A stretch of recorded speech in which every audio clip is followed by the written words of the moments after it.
My name is Debra Iles. I serve as Senior Associate Dean for Executive Education here at Harvard Kennedy School. I'm delighted to welcome you to this webinar. Over 1,000 alumni and friends from all over the world have registered. I wish a warm welcome to you all. We want to thank you for your support as we've adapted our educational mission to the all online world. We remain wholeheartedly committed to bringing the expertise, research, and know-how of the Kennedy School to public leaders like you. And thanks to you, we have a great story to tell. I also want to commend you. The fact that you're here today shows that you also remain committed to learning and sharpening your skills, even as I know that all of you are facing the same extraordinary challenges to your work and your lives that we've experienced here. The plan for today is for me to tell you a bit more about how we've responded to COVID-19 and what we see ahead in our future. I'm delighted to be sharing this imaginary podium with faculty colleagues Kessely Hong and Robert Livingston, each of whom will share a few insights from their own experience, thinking about online programming and responding to the current moment. We'll then leave time for questions and answers, and I hope some reflections and ideas from you as well. So let's jump in. Next slide.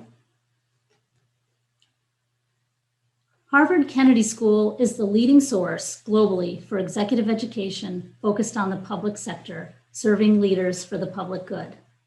Before the pandemic, we were very proud of the 50+ programs we offered on our campus every year, and the fact that Harvard's good name attracted so many senior level leaders from nearly every country in the world. We did have a few excellent online programs in our quiver. And while we knew that the future would be increasingly online, to be honest, we were pretty focused on convening people on our beautiful campus. When the pandemic hit the United States in March, everything changed. As our leadership faculty often quote, one should never let a good crisis go to waste. So starting right in April, we began pivoting our first on-campus program then to online format, and it's been go, go, go ever since.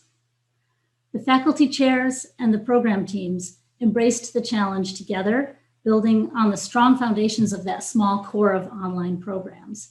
Each faculty chair conducted a full review of their curriculum to see how it could best translate online. We also created new mechanisms for rapid exchange of learning across programs and among faculty. At this point, what we know for certain is that we will remain 100% online through the spring of 2021. And because of that, we will keep building, keep investing, and keep pivoting programs online. Next slide. As we embarked on this journey, very quickly we coalesced around two basic models for the faculty to build on. And I think this was critical to our success so far. The intensive model on the left mirrors, in many ways, the classic one-week program on campus. The extended engagement model on the right starts from the same types of learning objectives, but it paces the learning over a longer period of time so that people can embed the program into their workday more flexibly. As the graphics illustrate, we really treated it as imperative that both of these models deliver on our core values, which we believe are direct live engagement with Harvard faculty, a strong foundation in research and evidence, and a connection and interaction with an outstanding global cohort of peers. That's what we believe executive education is really all about. In the intensive programs, in the model on the left, learners are really fully devoted to the program. And that's why we say it mirrors the on-campus experience. You're not multitasking between a normal workday and program activities. The result is rapid upskilling and the chance for learners to engage in very focused reflection and not be distracted. In the extended engagement model, the program time is stretched out, which enables you to stay on the job throughout the program. An advantage of this approach is that it gives you the opportunity to apply what you've learned in real time, to practice and experiment with the concepts, and in doing so, to make sure that you've fully taken these new skills on board. So there are two different models, same basic learning objectives, but two different approaches that can serve individual needs best for what you each are seeking. Next slide. There's a lot of words on this slide, so bear with us. The feedback has been really encouraging. Enrollments are strong, evaluations are excellent, very comparable to what we were seeing on campus, and the faculty are newly inspired by what we've been able to accomplish. I think there are probably a lot of folks on the call today who've participated in some of these online programs, so I hope we'll hear from you during the Q&A about your own experiences. We've also seen that the executives in the online classroom match the seniority and achievement levels that we had been seeing on campus, and we'll see again, but they are different in one important way. Many of you have told us that even in normal times, you would not have been able to make the trip to Cambridge, either because of travel challenges or the cost of a trip like that, or the time away from work and family. So the online option was critical to you in being able to participate. So to us, this is the silver lining.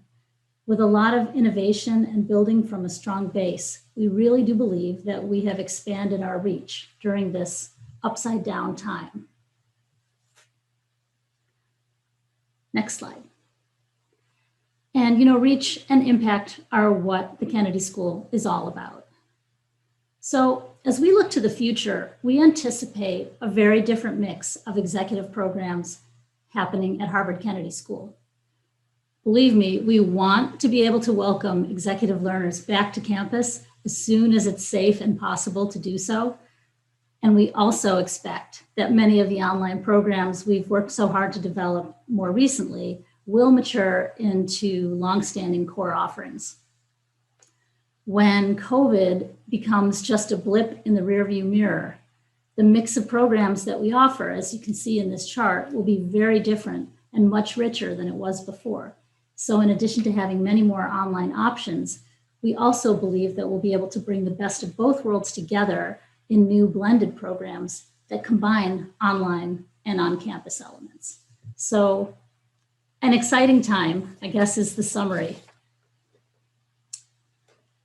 So I'm going to hand the table over to my colleagues here who will bring their individual insights to the conversation. I'm really pleased to have both Kesley and Robert here. So I'll introduce both and then I'll hand the table over to Kesley.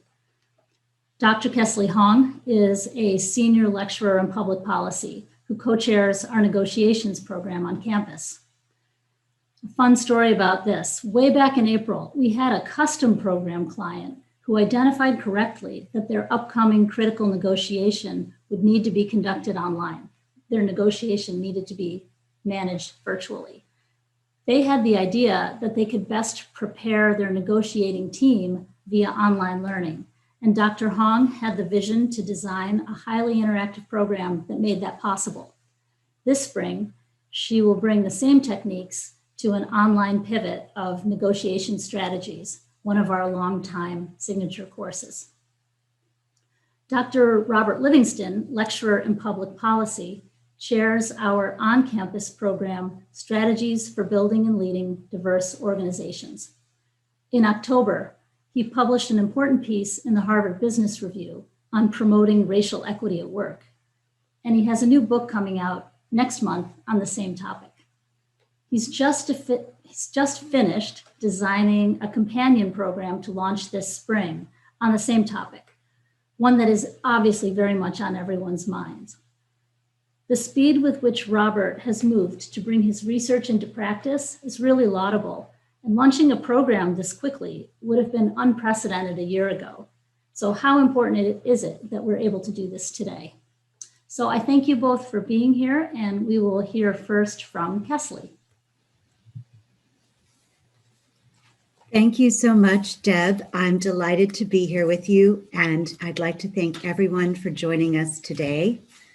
I'm going to speak a little bit about some of the ways that the Exec Ed faculty chairs worked with the program directors and the Exec Ed team to try to make sure that our pedagogy and learning method would work well and would lead to an engaging learning experience in this new online world.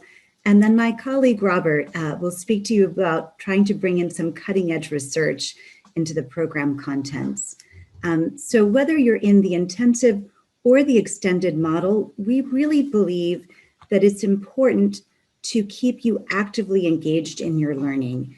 We believed that before the pandemic struck when we were operating in person, but we think it's even more important when we're operating on Zoom. We know it's so easy to look at the screen and to just completely tune out. And so we want to make sure that you are participating in your own learning and that you're always doing something and thinking and not just sitting there and letting other people's words wash over you.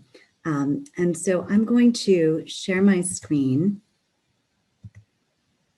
and talk to you a little bit about our learning method. And it's really motivated by this old saying, tell me and I may forget, show me and I may remember, involve me and I will understand. And so we believe firmly that all of us have the capacity to improve our skills. And we believe that that can come about through Carol Dweck's growth mindset. So in our programs, we're working with you not just to learn a new idea, but to change the way that you practice or the way you interact with the world. And so we think that you can improve your performance through really thinking through and strategically practicing different strategies and techniques, gaining feedback, reflecting on your experience, and then adapting your strategies, trying again and going through this iterative cycle. And with effort and persistence, we really believe that all of us can become better and can grow in a number of different ways. So some of my faculty colleagues have designed, for example, in the extended engagement programs, a number of asynchronous learning components because they recognize that many of their participants are coming in from all over the world, and they want to make sure that the content is accessible in a number of different time zones. But when they do that, they're not just assigning these lists of readings or these long videos, but they're creating an active learning experience asynchronously. So they will have questions for you, and then you might have a short reading or a short video clip, and then you would need to respond and think about how to apply those concepts to your own work. And so it's still a very interactive learning experience.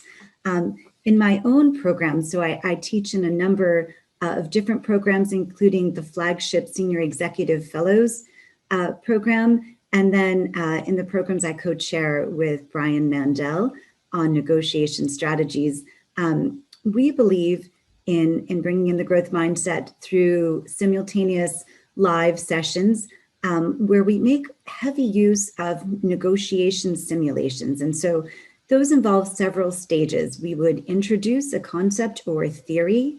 We would assign students to play a different role. And to do that, they would need to prepare their strategy and think about anticipating potential challenges and how they would react to them. And they can do that consulting with other colleagues. And then they actually meet up with other participants assigned to different roles and they negotiate and they see what happens. And afterwards, we give guidance to giving each other structured feedback. So you get a chance to see how other people perceive you and whether or not that matches your self-image of how you think you come across. And it can give you great ideas for what you could do differently to be more effective. And then we come together as a large class so everyone can see the broad array of different creative strategies that other people thought of and tried and really broaden their perspective on what might be possible or what they can do. And we draw out lessons from each other's experiences. This kind of learning requires the participants to be really engaged and present. So we really need everyone to come in prepared. And it also requires a large amount of generosity because we want people to share not just what worked well, but what they tried and didn't work so well and what they might want to do differently in the future. But we have been very grateful that all of our participants so far have come in ready to go, ready to contribute to each other's learning and to create a really positive learning environment. I'm just going to share some of our learning objectives from using the simulations and some of the feedback related to the objectives that we've gotten from the participants who've gone through our online programs from June 2020 up through our most recent iteration in November. So one goal we have in using the simulations is that we want people to be able to deeply appreciate the challenges inherent in different situations. We find that when you're just studying what happened to someone else, it's really easy to assume, oh, I wouldn't make that mistake, or think it's so obvious that a certain challenge wouldn't happen to you. When you have to go through it yourself and really grapple with the challenge, you have a much deeper appreciation, but also a motivation to prepare ahead of time and to try to anticipate challenges and think proactively about strategies you can use. And so participants were noting that they felt like the exercises were really incredible ways of demonstrating negotiation challenges, but also emphasizing the importance of coordination and prior preparation. We also use these simulations because we can feel really disconnected when we're scattered all over the world. And we want a way to help you connect with your fellow participants. Our participants often go on to form sort of lifetime bonds and communities and share advice with each other. And so when they go through these shared small group experiences where they're negotiating with each other, they get to know each other really well. And so participants have commented that the simulations are a great way to get to meet their cohort, to learn and work with others and learn by doing. And as Deb was alluding with our custom program for a client who was engaging in really, really important fall negotiations, they felt it was really helpful to go through this training to build a very strong level of team cohesion. We use these simulations too as a way to help you better understand yourself and how you react to different situations and how you come across to others. And so after each simulation, in the small group and large group feedback, you're able to sort of self-diagnose what you were doing and how you were reacting and adapt your strategies, not to be inauthentic, but to continue to be authentic with who you are, and to think about how you could also expand your repertoire of strategies. This is also an opportunity for you to practice getting outside of your own head and really paying attention to other people and trying to understand how they're thinking and how they perceive you. And so participants have found that the simulations really help them think about different kinds of approaches other people might try and how they might view a situation really differently and how they can optimize their reactions to others. We also want you to be able to just expand your toolkit and develop some new strategies and techniques. So not to just do everything the same way you've already been doing it, but to be able to have confidence facing challenging, complex situations and to push yourself a little bit outside your comfort zone. And so it's been exciting to see participants exceeding their own expectations by learning to embrace different approaches and trying things out and gaining confidence through seeing that new strategies can work for them. And our longer term goal is to help you build a reflective negotiation practice that you can apply to your own real world negotiations. And so our participants have often gotten back in touch with us after the programs to say that they are putting these tools to work in their own real world professional and also their personal negotiations. So I was just talking a little bit about one of the sort of learning tools, the simulations that we use as a way to try to bridge the distance among us when we're in this online environment. And I'm going to hand it over now to my colleague, Robert Livingston, who can speak about some of his own cutting edge research and the way that he's developing new program content to really meet some of the most pressing challenges of our times. Robert? All right. Thank you very much, Kesley, and good morning, good afternoon, and good evening to everyone. So what I'm going to do is talk to you about the specific content of one of my executive education programs that will be offered in the spring of 2021. The title is How to Promote Racial Equity in the Workplace. So, you know, the $1 million question that we have, especially given the fraught political times that we're in now in the United States and around the world for that matter, is what can we do to move the needle on social justice? What can we do specifically in the US context to promote greater racial equity? And so I've been thinking about that question for many, many years, decades, in fact. And my recent HBR is an attempt to distill many decades and thousands of studies across the social sciences and behavioral economics, sociology, psychology, political science, et cetera, into an actionable framework that employees, individuals, managers, executives can use to move the needle in a profound and sustainable way in their societies, their communities, in the workplace. Start with is the assumption that solving any problem requires awareness that there is in fact a problem that exists in the workplace. And that seems like an obvious thing, but it's amazing how often people don't realize that there is a problem. So we can even apply this to other social problems, to individual problems. So for example, with climate change, there are many individuals that deny that climate change is a real thing, that it's a real problem. In this country, there are people who deny that COVID is a real thing and that it can actually make them sick or kill them. Often when people are suffering personal problems like addiction, they're in denial that they really have a problem. They think they're just having fun or having a few drinks to take the edge off. So many, many problems for both individuals and societies begin with the denial or the failure to acknowledge that there is in fact a problem.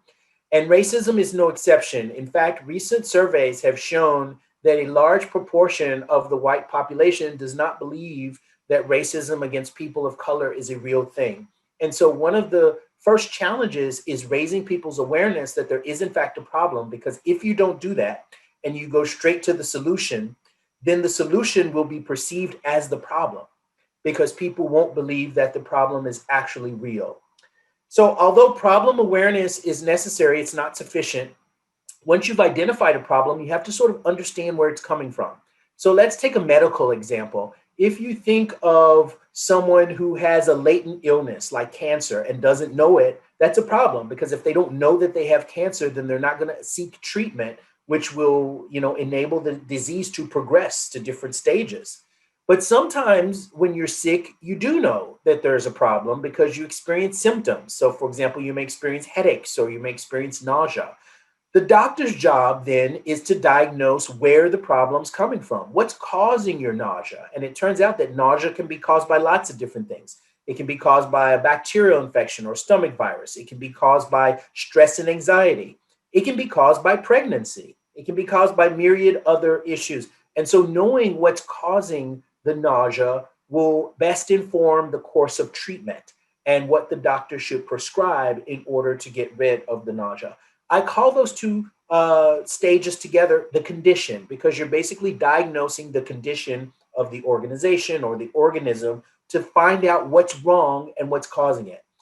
The next step is questioning whether you care. Once you know that there's a problem, so what?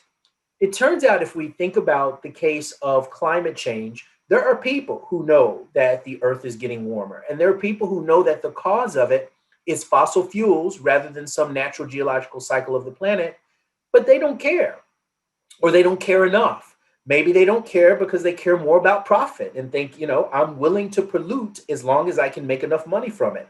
Or maybe they don't care because they think, well, I'm 98 years old and I don't have kids and I don't even really like people. So I don't care if the earth burns 50 years from now or 100 years from now, because I won't be around and I don't really care what happens to the people afterwards. Similarly, there are individuals who don't care about racism or sexism or anti-religious prejudice against various different groups, or ableism, or whatever the ism happens to be. And so if they're not concerned about it because their values don't necessarily proscribe behaving in that way, then they won't be concerned enough to do something. But assuming that you're aware of the problem and you have sufficient concern to do something about it, the next step is, do you know what to do? And I actually think that this is probably the easiest of the 5 steps that I'm going to tell you about. I'll give you an example of this. When I lived in England prior to joining the Harvard Kennedy School, I lost a lot of weight. I was actually down to my 20-something weight because I didn't drive in England because I couldn't get the knack of driving on the left. So I had a bicycle and I rode my bike everywhere and I walked, and I lived in a very hilly city. And the portion sizes are smaller in England than they are the United States. So due to a number of factors, I lost weight. When I came back to the United States, I gained it all and then some, largely due to a change in lifestyle. I did have a car. I drove everywhere. I didn't walk around enough. And my parents were sending me cookies and cakes and brownies and all sorts of things that they wouldn't send internationally. And of course, to be the courteous and dutiful son, I had to eat them. And so my waistline was showing. I didn't realize there was a problem because it happened so gradually. I put on maybe a pound a week for about 6 months and gained maybe 30 pounds over the course of half a year or so. But I didn't realize it because it was happening so gradually. It took one of my friends who hadn't seen me for a while to say, wow, you've grown. So they pointed out the problem. Root cause wasn't mysterious. It was some combination of eating too much and eating the wrong foods and not exercising enough. People can gain weight for lots of different reasons. In my case, it was the combination of eating too much and not exercising enough. Did I care? Some people don't care because, they're young enough. They feel it doesn't influence their life. They have no health side effects. I did care for health reasons, for social reasons, for all sorts of reasons. Correction. This is the easiest because for me to lose weight, there's no shortage of diets and gym memberships and personal trainers, right? Because in my case, it's due to caloric intake and not exercising enough. So if that's the cause of the problem, then the solution involves eating less and moving more. And if I do those things, then I will lose weight. And I would. There's no shortage of diets that work. So when people say, what can I do to, reduce racism? I sometimes think that's not a serious question. Just as someone says, what can I do to lose weight? There are lots of great answers, but the real issue is whether you're actually willing to do it. And that's the last phase of the model, is sacrifice. Am I willing to do what's necessary in order to see the change that I say that I want to see? I love chocolate chip cookies and fudge brownies and cheesecake. Am I willing to give up those things? Am I willing to sacrifice it? But it turns out the beauty of this sacrifice is that change often involves less sacrifice than people think. I found out through my dietitian that a Hershey's Kiss, which is a little dab of chocolate, is only 18 calories. So in order to get my chocolate fix, I don't have to eat a slice of double chocolate fudge brownie cheesecake from the Cheesecake Factory, which is essentially 2,000 calories a slice. I can eat 10 Hershey's Kisses throughout the day, which amount to a mere 180 calories, and still get my chocolate fix. In order to exercise, I don't have to get on a treadmill and run like a hamster for 45 minutes, looking at a cinder block wall, which is not my idea of a good time. I figured out that I could, do what I loved doing in childhood, which was riding my bike. And I have beautiful nature trails around my home. And so something that was once aversive to me, exercise, has become a pleasure. I look forward to it at the end of the day. Now, I'm not like Lance Armstrong riding around on a bicycle at 50 miles an hour. It's more like, Granny from the Wizard of Oz going 2 miles an hour, but it's enough to get outside, to get the blood flow pumping, to get the heart rate up, and it's worked in terms of losing weight. But how much you're willing to sacrifice is a function of how much you care. If I don't really care about losing weight, and I've been in those stages where I don't care, then I'm not willing to really do those things. But if the doctor tells me you must do this, or you're going to have diabetes, then I'm more motivated to do it. So that's essentially the model at 30,000 feet. And I could go into specifics, but my book, which just went on sale, and it's going to come out in 6 weeks, and it's available on Amazon, called The Conversation, talks through all of these stages and goes into specifics and uses a lot of scientific data on what we can do, drawing on these 5 stages to actually move the needle and do something. And it's also outlined in my Harvard Business Review. So I just had a 10-minute presentation, wanted to give you an overview of some of the content from my program. The week that we spend on this, we'll sort of go into depth and look at a lot of cases. We'll do interactive exercises and talk about the various things that we as ordinary individuals, and that some people as leaders with power, can do to actually move the needle on this problem that has become the focus of our world in 2020.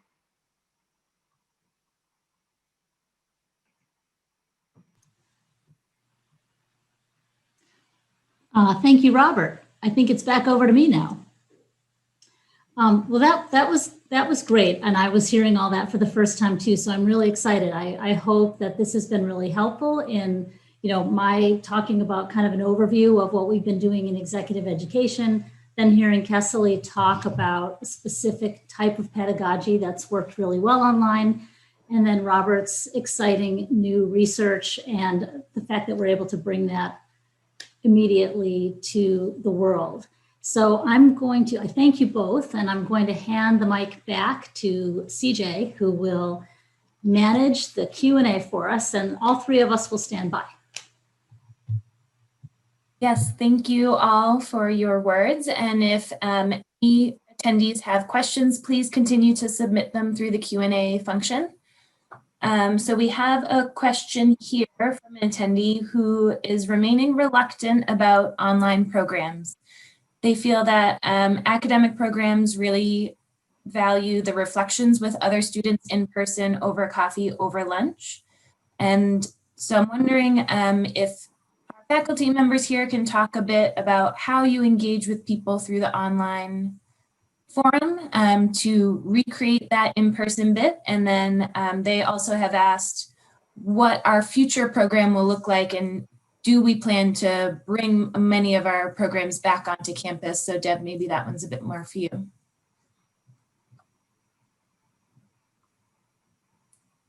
Deb, do you want me to start with the first part and then you can talk about the future? Does that sound good? Great. So there are a few ways that we really try to help participants connect with each other. One of them, for example, in my programs, is through going through these simulations, participants are put into separate breakout rooms with the other members of their negotiation group, and they're actually negotiating online with each other, which mimics the way that many real-world negotiations are being conducted right now. I know from both my executive education work as well as my semester-long degree program class that students are often surprised at how real these negotiations feel and how deeply connected they get to their colleagues. They're not just negotiating, but then they're also spending time afterwards, giving each other detailed feedback and sharing what their intention was in saying different things or trying different strategies and getting a sense of that impact on the other people. A few other things that I know have worked well in other exec ed programs or ours are to have a kind of virtual hallway. So to have some spaces that are optional where participants who would like to just get to chat with each other, not necessarily even about the program, but just about personal things, can come in and they can be put into small groups based on different interests to just get an informal chance to sort of mimic talking in a hallway after class. I know a lot of programs do really interesting group work where people are sharing really gripping challenges that they're confronting in the work that's most meaningful to them, and they're giving each other advice. And one thing I've loved about Zoom is the ease with which we can put participants into all kinds of different small breakout rooms and then very quickly come back together as a large group, change the configurations. We don't lose transit time, which we did in the in-person world. It was always a struggle to find enough open classroom space for breakouts and then to physically walk over. So that's actually one aspect of Zoom that's become a lot easier is to have these nice, really small group conversations. Deb, did you want to add anything? Sure. I would probably mention some of the same things that Kesley did. We've had all kinds of experiments running in our programs. We have virtual coffee breaks. We've had programs go on virtual 5Ks together. We've had programs that have taken their phones out into their neighborhoods to show each other, what their surroundings are and try to create that sense of community. We do continue to have study groups just as we do on campus. We've had people put together participant cards where they're introducing themselves with a little more, their family or their pets or something like that. Just a lot of experimentation going on to try to create that sense of community. And that's actually been some of the most gratifying feedback that we've gotten back, that it is possible and that people are surprised by how effective it is. I'm going to also pick up the second part of the question. So CJ, keep us on track if we drift. But I think the question was about when are we coming back to campus? And so we don't really know for sure because it depends on so many, factors of what's going on with the pandemic. But as I said earlier, we do know that we will be completely online through the spring. And then we'll reassess as we move into the summer how quickly we can come back. So, and I can't really speak to exactly which programs will be coming back and which will be staying online because it depends so much on the faculty chairs and how well it's gone and the experience that we're having. But as I put up in my earlier chart, I do believe that we will be back to full strength in terms of having the total number of programs. And of the 50 or so, I think we'll have more actually because we keep launching. So let's just say 60. I think we'll probably have 40 programs on campus and 20 programs online, something like that. I really can't say for sure, but we'll just have to keep watching the website, and we promise we will let everyone out there know as soon as we've figured out each of these details. Thank you both for that. We have another question here asking if any of the online sessions are pre-recorded or if they are all live, as well as how does that affect the tuition prices and how will that change moving forward? Okay, I'm happy to take the first shot at that one, but then of course Kesley and Robert can weigh in.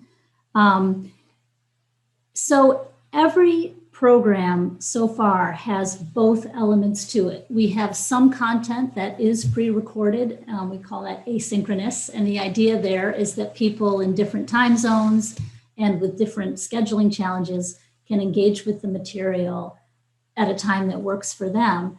And every program also has live components.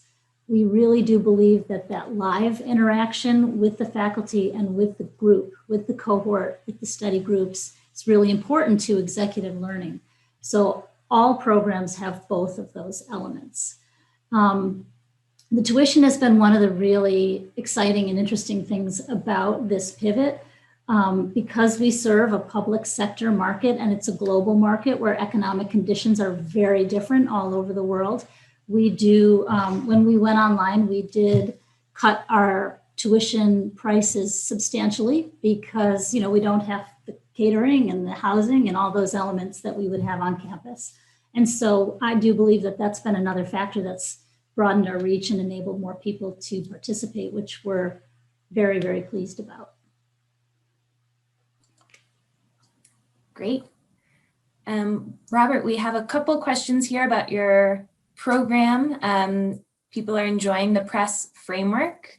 Could you share a bit more about the title of your upcoming program and when it will be? And I believe we have Keo who will share some links in the chat for anyone who would like to look at our upcoming online programs, including Robert's and Kesley's that were mentioned. Yeah, so the title of the program currently, and it's tentative, so it could change between now and the time that it's offered, is How to Promote Racial Equity in the Workplace. And the reason that we came up with that title was because my in-person program focused on diversity more broadly. So we had classes on gender with gender experts that would come in. We had things on disability. We had a session on religion and the different forms of religion and how that can produce a conflict in certain parts of the world. We had a segment on disability.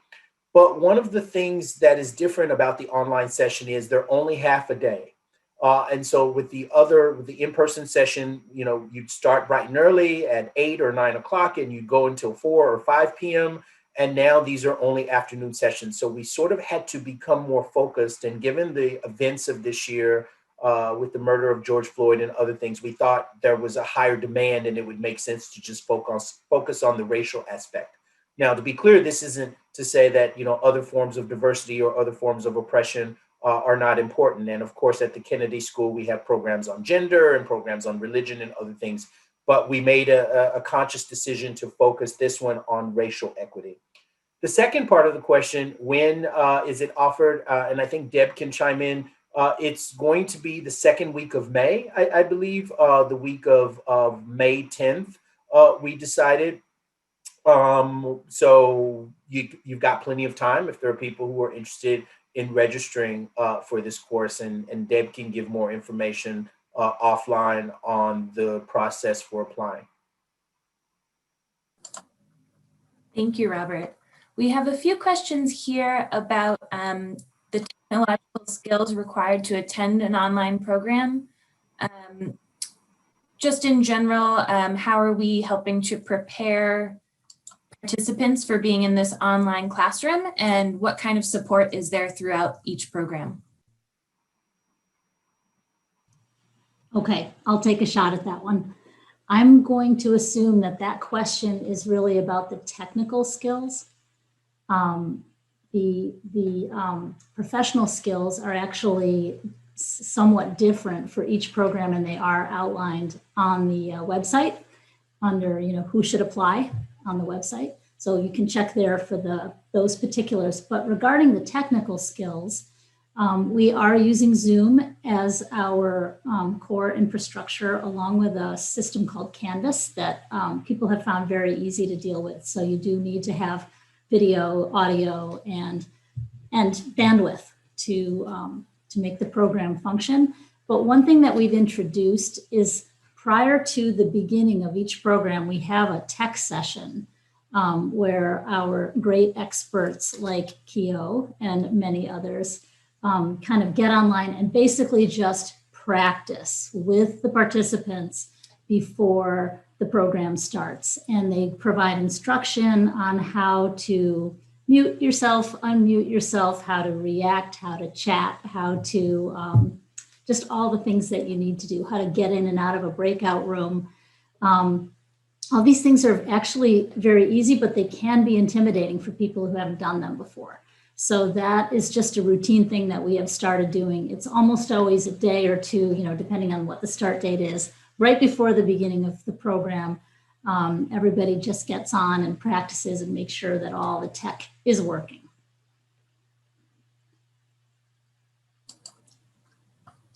Perfect. Thank you, Deb. Okay, we have some questions here about how science is integrated into our programs, and are there any multidisciplinary programs that involve public policy and science? Okay. Well, I think research in the broadest sense of the word informs all of our programs. So that's a very important baseline. We do have a few programs that focus specifically on science-related policy topics. The ones that come to mind for me, because we have so many programs and I love them all equally. We have one on cybersecurity. We have a program on artificial intelligence policy. Our climate change program was one of the first to pivot.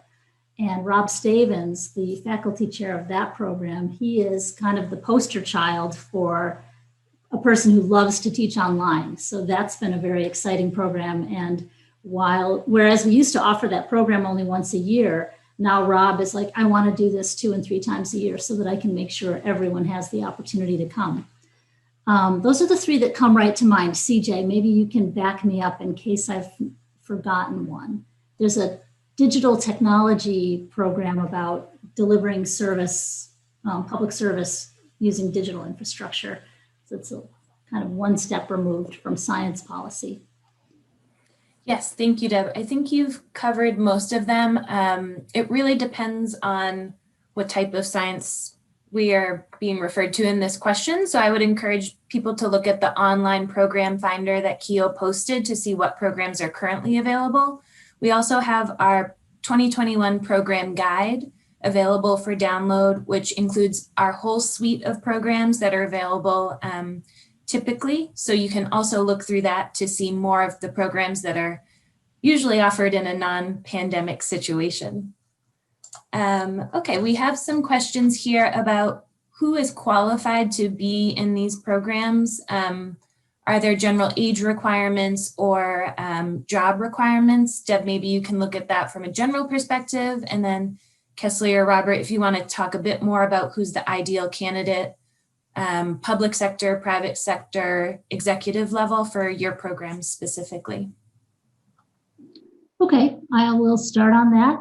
In general, our programs are targeted to the executive and mid-level leaders, that level of audience.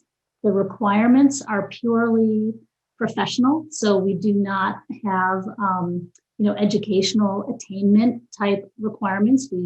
For our programs, it's really what would be on your resume. And so when you go online and look at these programs, you can see what the specific requirements are for each individual program. And then also when you fill out the application, you'll see that it's a pretty simple application, a couple of short essays on how and why you're interested in taking the program and what you would bring to the cohort. And then also a little bit of this kind of like, what's your position in the organization with whom you work? And those are the primary criteria that we use to really create an exciting cohort of good peers who can really learn from each other. Kessely is leaning forward, so I think probably has something to add to that. Sure, I'm happy to add a few things. I think generally for our open enrollment programs, because they're offered in English, a real comfort with spoken, oral, and written English is just going to help you be successful in the program and be able to interact well with your classmates. We have a number of custom programs that are designed to be taught using simultaneous translation in other languages. So we're very open to exploring that, but in the open enrollment programs, the primary language and the language is English. For my programs, I will say that because they are so interactive and rely so heavily on group work and on preparation, we're really looking for participants who can come fully engaged and clear out the whole time block of the program to be present every single day, because it's really important that you are showing up on time and well prepared, ready to engage and to promote not just your own, but also your colleagues' learning. Robert, is there anything in particular you're looking for? Yeah, so to address part of the question, I think someone was asking about a particular sector. And much of my professional career was spent in business schools. And so I primarily focused on delivering executive education in the private sector. And of course, here at the Kennedy School, it's more focused on the public sector. And so in my classes, there are people from a variety of different sectors, from the public, the private, the nonprofit, educational, military. And I found that mix works really well. And we've actually made a deliberate effort to get people from lots of different sectors. And so my advice to people would be, don't exclude yourself on the basis of an assumption that being a public policy school or school of government, that we don't want people in the classroom who are from industry or other backgrounds. That's absolutely not true. And I think the diversity of having people from different perspectives enhances the educational experience of everyone. There's a famous paper written on how the future leader has to be a tri-sector leader, that basically you have to understand the public sector, the private sector, and nonprofit in order to really function in the world, the increasing complexity that we're seeing in the world. And so I would encourage people from different sectors to please apply. Wonderful, thank you. And thank you everyone for all the questions you're asking. I think we have time for a few more. So we have a question here about upcoming programs. When will a calendar be available, and how are programs being adapted to an online format on an ongoing basis? And how are future applicants being alerted about their programs being moved onto online rather than on campus? That is a great question. And as you can imagine, that is where my administrative team has been focusing a lot of our attention over the past few months and will continue to. So I used that phrase earlier to say it's been go, go, go since April, and that is really true. We have, we're basically always working just a few months ahead and trying to pivot as quickly as we can. And as soon as we have a good outline for a program and committed dates, and the teaching team on board, we put it online. We put it on the website so that folks can know about that. We, to be honest, we have hesitated to just take down all of the on-campus programs because we do want to continue to gather information from people who are interested in taking those programs. So, for example, I'm probably going to just get in trouble with an example because things are moving so quickly. But we do have programs, for example, that would historically have run in February and that still show up on our website as being available on campus. And that probably won't happen, but we've left it there because that usually means that we are really close to being ready to pivot, and we want to stay in touch with the with interested participants. So if you've already applied to a program that was scheduled to be on campus and you're wondering if it's going to happen, for those programs where we have a clear path forward, we've probably already reached out to you. We've been staying in good contact with the people who've inquired or applied to the programs that we know are going to be postponed or pivoted. We're using the word pivoted for meaning it's going online. Of course, for people who registered for a program on campus, when it goes online, you get the option. Would you prefer to come sooner and take the course online, or would you prefer to defer to a future session, which will be on campus? That's, of course, everyone's choice, and that's the kind of conversation that you'll want to have with our team. So is there a schedule? The closest thing to a schedule is just what's on the website right now. And I know that our program directors' names are also on the website. So if you have a specific question about a specific program that you've signed up for, you can, of course, reach out to that person, and he or she can always give you the most updated information about that particular one. Thank you, Deb. Yes, we do have some questions coming in about specific programs, and I would encourage any attendees who are asking about a specific program or upcoming information to reach out to the program director listed on the website, as they can give you the most up-to-date information. We do have another question here that's asking if we could expand a bit more on the intensive model and how that differs from a typical 5-day residence course. The level of effort, how it changes, and if we could just give a bit more detail on how that transition happens, and if parts of the curriculum are left out. I'll tell you what, I'll take a quick shot at it, and then I think Kessely and Robert have both had experience with their own programs grappling with this challenge. So we do try to keep as much of the content in as we can. It is difficult to keep it all in. I think Robert referenced that a little bit earlier. So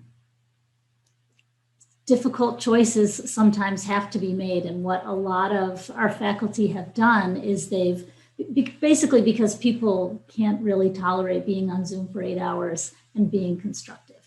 So what many of our faculty have done is they've reduced the amount of live video time, but they've supplemented it with asynchronous content and also with additional readings, so that the material is as rich as it was before. Maybe I'll hand that over. Maybe Robert, you've grappled with that pretty recently, so.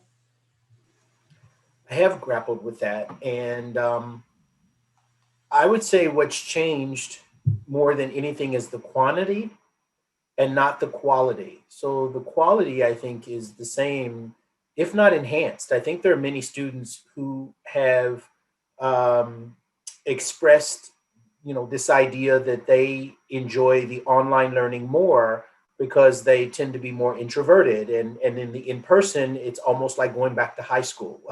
Someone mentioned, talked earlier about the coffee breaks and the interactions, and we know that that's a big part of sort of these cohorts in executive education, but there are people who feel left out because they don't drink or they don't want to hang out in the bars, or they feel like they're sort of talked over in those situations, and an online platform provides a more democratic sort of environment, and they're more willing to engage in the coffee breaks and this sort of social hours and things like that online, as opposed to in person, where they feel more intimidated in those kinds of settings. So I think the level of informal engagement can be sometimes higher online than in person if we're thinking about everyone.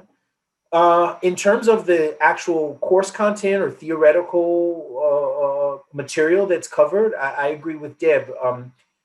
It's just a different medium of communication, and it's hard to get people to be present for 8 hours every day for 5 days straight on an online platform in a way that you can do when they're in person.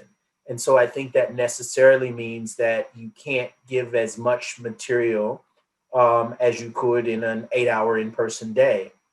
But I think we as faculty have been very thoughtful about, you know, really cutting the fat and getting to the lean meat, like what is the real. And so, you know, if I'm optimistic, I would say it actually leads to a more streamlined curriculum where you're really getting to the heart of the matter, and every moment is precious.